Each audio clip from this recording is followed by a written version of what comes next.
what's your secret? You got the kind of vibe that leaves me speechless. It could be model multitasking genius. Yeah, you got it all. So welcome to Breakthrough Conversations with Rhoda and Company, where we lean into bold stories and big ideas and beautiful journey back to ourselves. I'm your host, Rhoda Banks, and today's guest is living proof that strategy and soul can and should coexist in business. I'm joined by Amy Rannebarger, the powerhouse behind Sublimitas Consulting, which just celebrated its 1-year anniversary. Congratulations. Thank you. In just 12 months, Amy has launched a thriving consulting practice. She's co-founded Wingman Growth Solutions to help businesses navigate the messy middle of scaling, and even became an international best-selling author. Through it all, Amy stayed rooted in her mission, which I love, and that is to help people and organizations rediscover their muchness, that fierce, authentic part of us that often gets lost in the day-to-day corporate hustle and grind.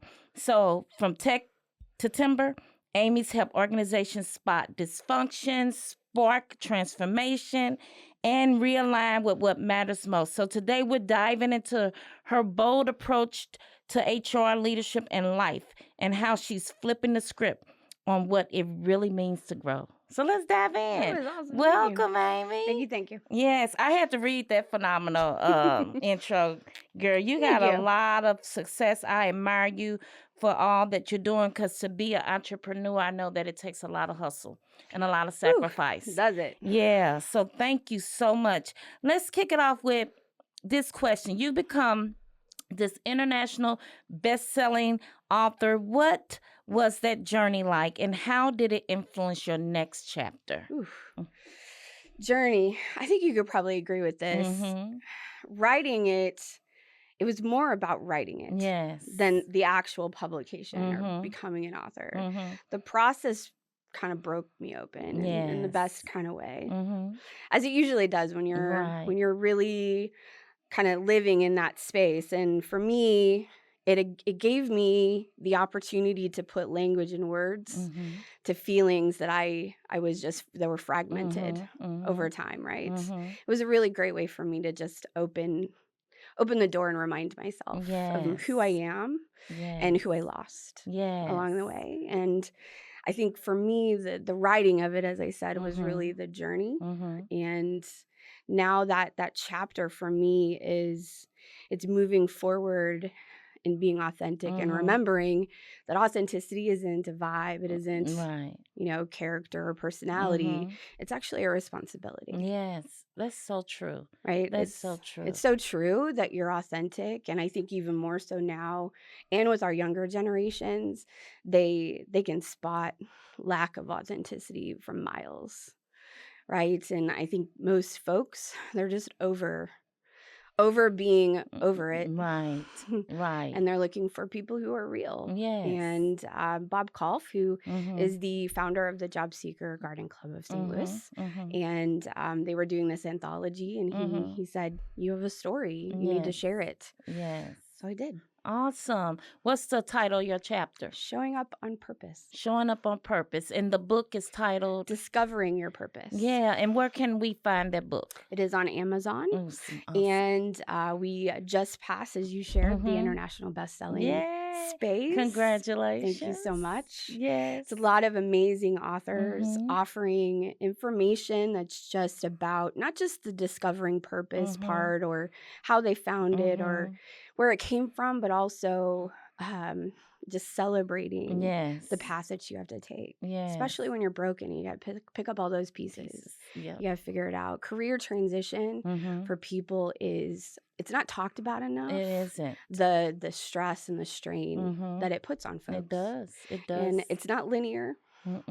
Never is. No. Right? Most of the time your chapters in your life looks like a 6-year-old drew a roller coaster of it, right? It's not straight. And I think normalizing that is a big part of the book. Yeah, that's amazing. I love it. Yeah. This is a quote of the day. Authenticity is a responsibility. It is. I adore that. Like, I can't love it enough. I am Nice. such a huge proponent of being your authentic self and showing up authentic and inspiring others to be.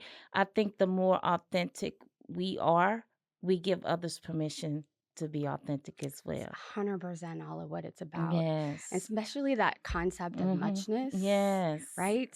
I'm writing a book towards this, and I say really that you can't have muchness if you're actively taking it away from someone else. Yes. That is so true. Speaking of muchness, Yeah. you've coined the phrase returning to muchness. And that is really like so creative to me. And I was like, eating it up. I want to learn more. How did that, I'm so glad you're writing a book. How did that evolve into a blog series and now a book? Sure. So, I've always had somewhat of a fascination with Alice in Wonderland. I mean, who doesn't, right? It's such an interesting, crazy, upside down, inside out world. And, as a kid, it's just that. But I found myself kind of at a low point in life and came across the quote, which is the Mad Hatter to Alice.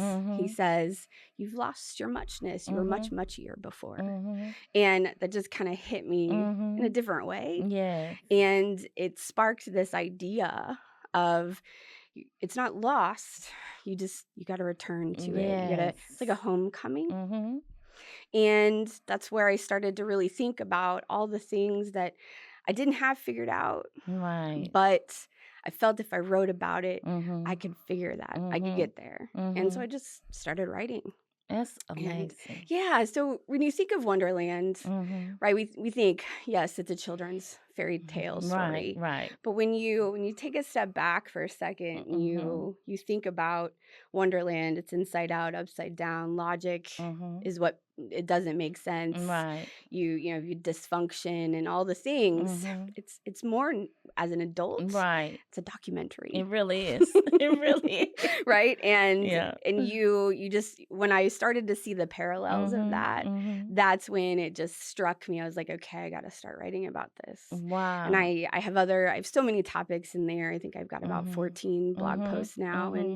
And I have a good friend who's like, you need to write this. Right. Not and just a blog. The right? blog can just be, you can transform that into the book.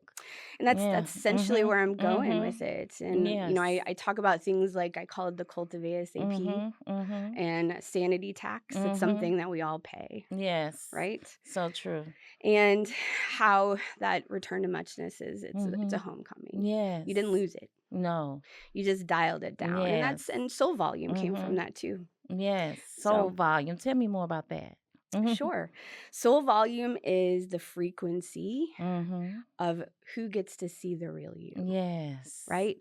I think over time we're made to be smaller, sand our edges, right? Be more palatable. Yes.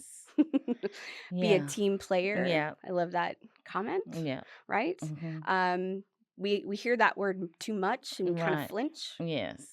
And it's not about that, right? But we find ourselves dialing ourselves down over time. That and is so you lose true. it. You lose that sound, and now all you hear is chaos and noise. Yes. You don't actually hear yourself anymore. Right. And that's where I started to go. Is like that one quote just knocked me out. That is so needed in our society today with all the noise and the stress and the anxiety with social media. I don't think we should have access to as much information as we do, and it prompts and promotes anxiety in us. So yeah, we lose that. The muchness. I love this concept. It is so powerful. And we can all relate to that. Like when you said, I was like, I've never heard it said like that. So I think you're onto something. Thank and you. This is a whole TED Talk. So you need to be thinking about that. So you just explained the soul volume for me. Talk a little bit more about what inspired the title Soul Volume, Heart Whole and Soul Free, and how does it speak to the leaders you work with? Sure. So, Heart Whole and Soul Free is a line from a poem by Robert Louis Stevenson. And it's one of my favorites. Yes, I know the whole thing. Yeah. It's one of those, I read it a long time ago. I don't even know the time period, but it just stuck with me. And that line, heart whole, soul free, I think that's what I've been in pursuit of. Is it a long poem? Would not you like too share long. It? I can. Yes, if you want me to. I would love to hear it. Sure. Trusty, dusky, vivid and true, with eyes of gold and bramble dew, steeled true and blade straight. The great artificer made my mate. Honor, anger, valor, fire, a love that life could never tire. Death quench or evil stir, that mighty master gave to her. Teacher, tender, comrade, wife, no fellow fair, true through life. Heart whole and soul free, the August Father gave to me. Beautiful. Yeah.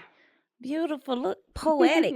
Poetic. Yeah. So you've worked across industries, Amy, from tech to timber. What's a universal truth about dysfunction that you've noticed, and how do you start untangling and unpeeling that onion?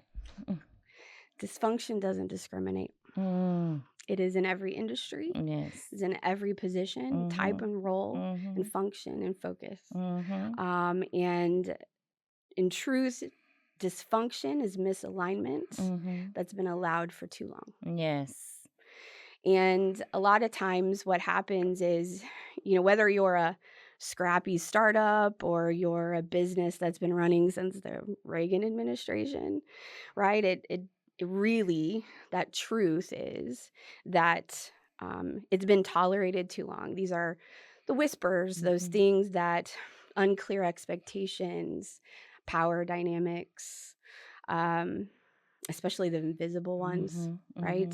Where leadership avoids as opposed to adjusts and moves things forward. Yes. And unfortunately, everyone else eventually just sticks to that status quo and ignores it too. And then we build systems and processes completely around it without getting to the root cause of really what's causing it. Yes. And sometimes it is a person. Sometimes it has nothing to do with more than just how you're making decisions and the bottlenecks of those. Yes. And people who focus more on blame versus resolution and resolving those issues. I talk a lot in the blog about micromanagement and how it produces spite. Yes. And when spite starts to come into your culture, you cannot, it's almost impossible to eradicate it until you start changing that behavior and the way that you approach how you make decisions and how people are communicated, especially those communication pathways, right? And a lot of that is rooted in distrust or lack of trust. 100%. You start to peel back those layers, and that's really where you start to see the worst of it. It's all underneath the surface, and it's like people just want to put it under the rug and forget about it or hope that it goes away, but we all know that it doesn't. It just gets worse. It doesn't. It just gets worse. It's just like a disease. It is. Yeah, you can't expect it to go away without it being treated and cured. And really, the best way to untangle it is to name it. Okay. Right? I put a lot of stock in naming something, right? When you can name it, you can change it. Yes, that's so powerful. That's actually a coaching technique we learned in our coaching certification, is that when you have these thoughts and these limiting beliefs, you name it. Yes. And give it a name, and therefore you have a face for it, and you can hold it and you accountable. You got it. And I think dysfunction also finds and lies in the silence. So creating the space for people to share and to talk without feeling as if they are punished. Yes, put for it telling on the stage. truth. Transparency. And a lot of that is psychological safety, right? And that's a responsibility of the organization to make sure that that's happening. I agree. But unfortunately, it all falls into the silence. Nobody says anything, but it's still noise. Right. And it's very loud. It's very loud. Yeah, I love another quote. Misalignment dysfunction is misalignment that's been allowed too long. Yes. I love that. So how do you help organizations see HR not just as a department, but as a lever for transformation? I actually reframe it. HR isn't a department. It's your nervous system. Yes. Right? So, when you build true people operations, it becomes a power source. It's a power source for alignment and clarity and growth. When you're reactive, it's undefined. You're kind of stuck. Management probably babysits a lot, right? Rather than actually managing or leading. Yes. And you mentioned trust before. It's gone. Yes. And it starts to become replaced with spite. Yes. And anger and frustration. And then before you know it, your quality's done. Yes. Right? You don't have it anymore. And that's when it starts to affect your clients and your customers. Yes. So it's everywhere when you have those issues. And if HR is just reactive to that, you're never going to get ahead of it. Right. So I try to help reframe. HR, it's not a department. Right. It really is the nervous system to your organization. So the proactivity is important. Right. People operations is important. It's identifying how you're using your people and how you're using your resources and how that's happening together towards the benefit of your organization. Another organic question that just popped in mind is, can you share a story without, naming the organization where you went in and their culture had become this dysfunctional environment and it does become kind of toxic? Well, with your help and your advisement, you were able to reframe, shift mindsets, and it led to it transformed. Yes. Do you have a story you could share? Sure do. I do. So without naming too much information, so there's a small group and they were experiencing a lot of turnover. They just could not seem to retain and hold on to certain roles and functions that were really what they thought weren't as important, but really when you got down to it, they were the admin backbone and they were just the roles they couldn't keep, right? So I have a process that I go through. It's very, very simple. And I work through a SWOT analysis as a team. And everybody talks about as a team, as we work together, what are our strengths, what are our weaknesses, etc. And then through that process, I turn it into continuous improvement. And the cool thing that happens when this is happening, and in this example, is the safety of coming forward to talk about those roadblocks, the bottlenecks, the things that are so frustrating that either leadership maybe doesn't truly understand or recognize it, but now we're in a safe space where we're really talking about it and we dig into those pieces.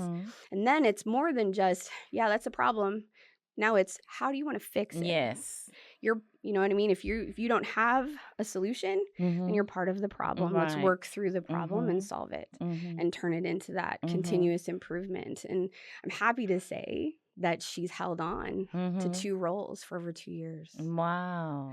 So that idea just kind of sparks and helps identify what's not holding up. Right. On the team, because it is an effort. Yes. Sometimes it is leadership. Sometimes it's lack of defined expectations. And I think with that particular group, that was a big part of it. It was like everybody was doing all of these things, but nobody knew exactly who everyone was responsible for. Right. Are you sure you got that? Wait, do I have that? I'm not quite sure, right? So once you start helping to clear that minefield, then things just shift. It's an energy you feel in the room, and it's that that I feel. Once I hear or see that from folks, I'm like, all right, we're on to it. Yes. Because now I'm getting to something that I can start to unpack. Yes. And I can help you understand why this is creating a roadblock for you. Yeah.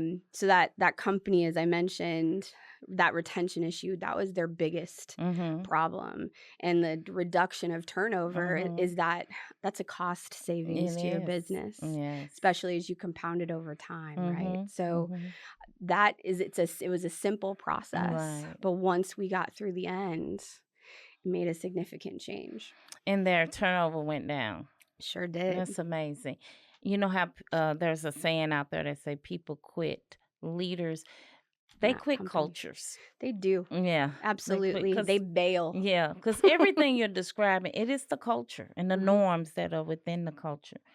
So now you now offer Wingman Growth Solutions with Sonora Growth Partners.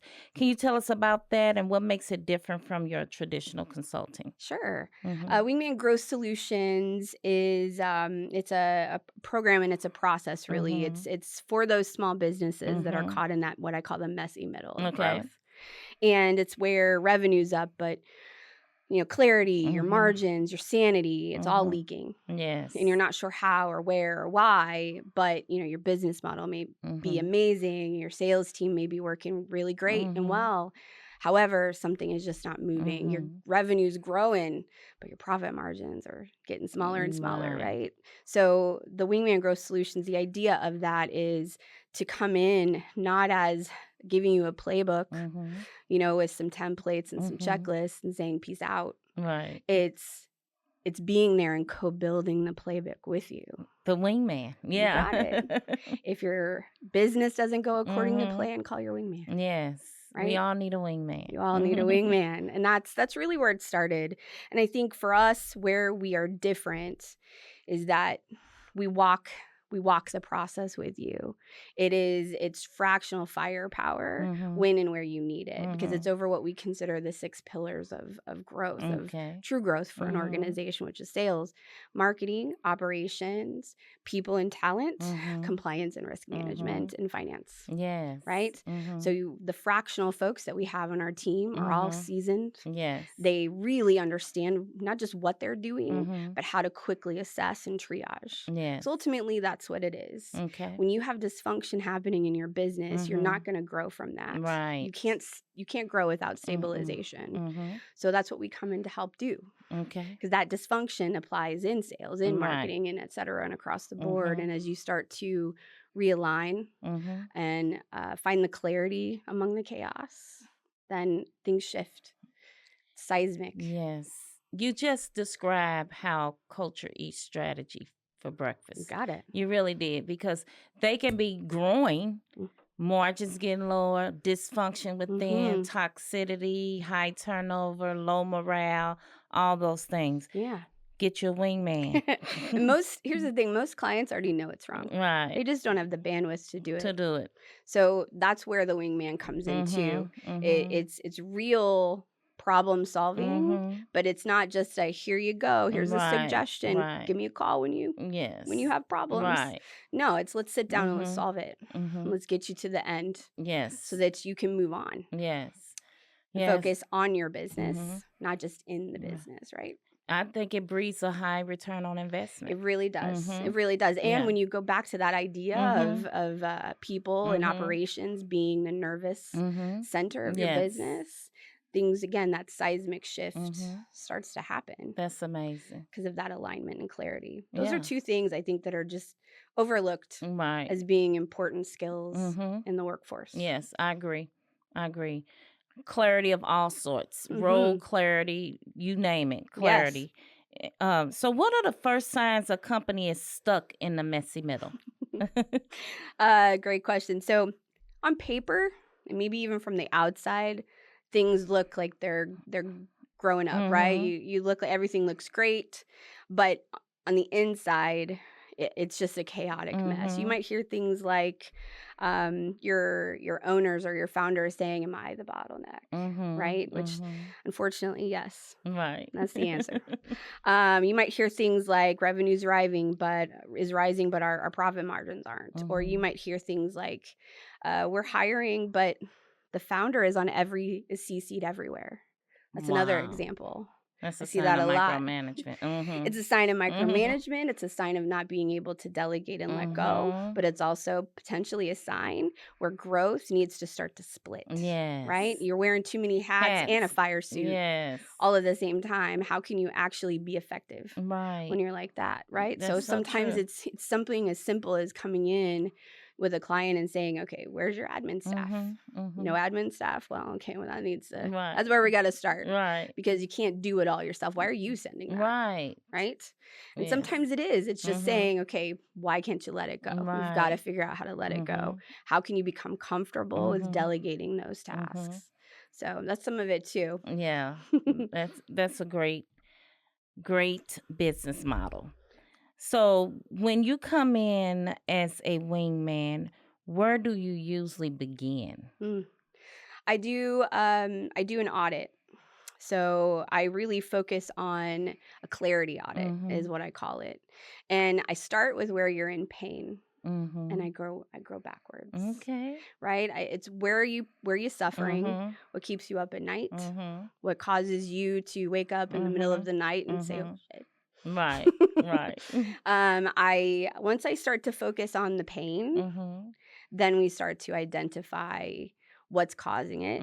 That's when you start to dig into the dysfunction and the root cause, and that's when things start to get kind of crazy sometimes. Right. But in a good way.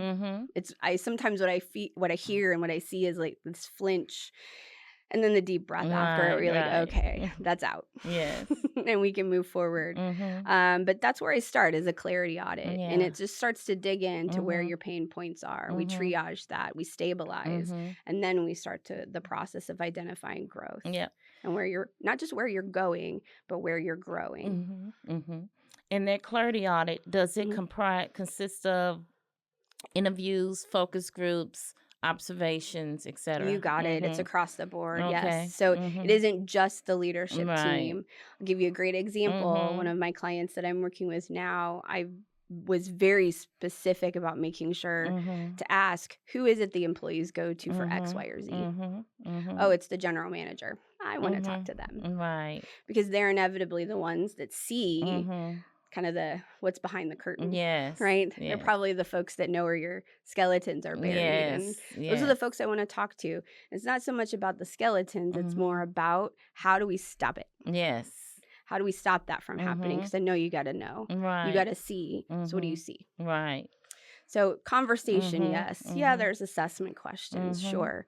And a lot of it is, it's just digging in and asking the things that most don't want to answer. Right. But I guess I just do it in a way that they get comfortable. They thank me after, because that's the idea. Right. I've always played the devil's advocate role. I've always been the one that says the thing that most people won't or don't. Right. And I'm okay with that. Right. And if they don't want to continue to suffer in silence, correct, in the pain that you're uncovering, they're usually more open to sharing. They are. And like I said before, most know where their problems are. They just don't have the bandwidth to do it. Right. And then the thought is, well, I don't have the ability to hire for it. So that's where Wingman really comes in. It's you're not hiring the overhead. Right. You're using that fractional firepower. It's not less. Right. It's more. Right. And it's more where you need it. And sometimes they're too close to it. Yes. And they also may lack the skill and ability. So that's where you come in too. Sometimes. I have a client that I worked with that he was amazing on the business development side, but the people side was just not his cup of tea. And the constant frustrations that were happening, it was very clear to me, even just after a couple of conversations, you need to hire somebody to do that for you. Right. Let's find you the right person. Let's identify what the core focus of that role can be to help you. Yes. And then we'll go from there. Yes. And honestly, that addition to his team was a director of operations. Okay. And it shifted his entire business. I bet. Because he could truly focus where he needed to. And just, again, to your point, the forest for the trees. Yes. Sometimes you got to pull them out, turn them around, and say, now what do you see? Yes, yes. And allowed him to get back to his muchness. You got it. To his muchness. Yes. You got it. We all have it. Yes. Let's just get back to it. Yes. I love it. I love it. If so you also shared that you're stepping onto some more stages this year. So what are you speaking about, and how are audiences responding to your Soul Volume keynote? So picture me whatever stage it may be, I'm walking on a stage with a giant permission slip for people to help them understand that you're not too much. Right. You've always been enough. And you turn up the volume. That's what you're missing. All you hear is the noise. Turn up the volume and you can finally hear yourself. You can hear your voice. You can hear what's been missing. And for a lot of us, I think it's, there's this focus on, again, we mentioned authenticity, and it's such a big part, I think, of the idea behind soul volume. Yes. Is being your authentic self and not apologizing for it. And understanding, too, that not everybody's going to like you. Right. And that's okay, too. That's okay. That's okay. I also say this, it's actually my PSA, which is, from a soul volume perspective, it is not a hall pass for bad behavior. Right. A jerk is a jerk. And if your focus is cruelty instead of kindness, that isn't soul volume, that isn't muchness. Right. You can't have muchness if you're taking it away from someone else. So it is that concept of kindness and being true to yourself, which allows and opens the space for others to be true to themselves too. Yes. To the point we said earlier, when we're authentic, we're giving others permission to show up authentic as well. So that's what I'm doing is I bring that permission slip with me. But this is powerful work and a needed work, especially in today's society. I want to thank you for this movement. This is some mission work. Yes, that's what it feels like. It doesn't feel like professional or personal development. Truthfully, Rhoda, it feels like direction. Yes. And I feel like soul volume is the compass. Yes. That helps you understand how to get there, right? And once you're walking the right path, that's where that whole heart whole and soul free comes in. Yeah. Because if your actions and your behaviors are and how you respond and work with people and how you lead and how you parent and how you're a friend and all of the things that people are in their life and you're heart whole and soul free. Yes. It's not about them, right? Right. It's about your path. It's about your path. It's beautiful. So in closing, I want to ask this. If someone listening today knows deep down that they've been playing small and blending in or editing themselves to survive, what's one question they can ask themselves this week to begin turning their soul volume back up? The question that I would ask is, what version of you is performing and who taught you that you had to do that to be safe? Yes. I don't mean performing like Broadway, right? I mean performing as in pretending. Yes. Where you're smiling even though that's not what you want to do. Yes. And you're saying yes when your body's like, no, hell no. Or you soft edit yourself. You sand those edges down, right? So ask that question. What version of me am I performing right now? And who said I needed to do that to be safe? Yes. Because that's really what it is. It's safety is where you're going when really you're making yourself small for a room you're meant to redesign. Yes. Right? It's not meant to be small. So that's where I would go. Yes, and I love that. I would share with folks that it's not turned off. Right. Just turn it up. Just turn it up. The immortal words, right? Right. Turn it up. Turn up the volume. Turn up the volume. Yeah, I attended a roundtable discussion earlier. It was a young lady that reached out to LinkedIn, and the whole topic was around executive presence. And she was asking a lot of questions around it because she offers a workshop on it. And I was like, it was a couple of us on the call that I kind of pushed back on executive presence. How about just presence? I believe when you put the word executive in front of it, you box people in, and then it leads to all kind of norms and perceptions and thoughts, and all of us have our own interpretation what executive presence means. And so then some of us could never fit that description that person of influence or power have in their head, and it could be career limiting for people. I absolutely see that. Yeah. Yes. Yeah. I agree with you. I think I think when your focus is on curating some sort of perception, you're not focused where you should be. Your focus should be on impact. Yes. Not curating what you want everybody to think or to feel. Right. That isn't your business. Right. You don't control that. You do not. Yes. So when you focus more on impact and what you can change and the things that should be changed, it's a very different outlook. So connecting that, what you just said, focusing on impact, in my opinion, the biggest impact and best impact we all can have is when we're operating from a place of our muchness and our authenticity, our true selves. So you can have even greater impact if you just show up. Whoever you are, show up on purpose. Just show up on purpose and have impact. Amy, this has been wonderful discussion. Thank you so much. I love the concepts. You're not going to get rid of me. I'm going to connect with you. I'm going to keep in touch. And I have an idea already just from talking to you that I'll be following up with you on. But again, this was such a deep and energizing conversation. Thank you. And from the soulful origins of muchness to the strategic firepower behind Wingman, the growth solutions, you've shown us that transformation isn't about like choosing between structure and soul. It's about integrating both. You got to have both. Yes. You got to have both. I love that. Yep.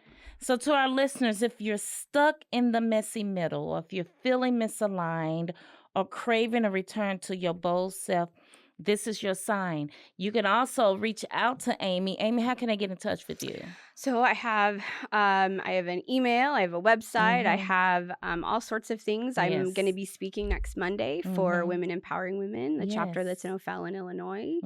And I've got a website that you can get a hold of me. It's Sublimitas Consulting.com. Yes. And I look forward to speaking to whoever is looking for their muchness. I'd love to help you return. Right.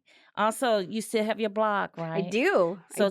Check out the blog series, The Return to Muchness, soon to be a book. Soon to be. And then follow Amy's journey with her consulting. Sounds like two consulting arms. Yeah. And tune into her new podcast. Yes, it's called Wingman on Call. Yeah, Wingman on Call for real talk when business gets real. And so we want to thank you, Amy, again for being here with us. And thank you to our listeners and our viewers. Until next time, keep turning up the soul volume. Lead with heart. Show up as your authentic self. And remember, your breakthrough begins here. Thank you. Love it. Thank you. Hey, what's your secret? You got the kind of vibe that leaves you speechless. It could be model multitasking genius. Yeah, you got it all. Hey, what's your story? A kick-ass mom and 40 under 40. A soccer practice in your high heel glory. Yeah, you do it all.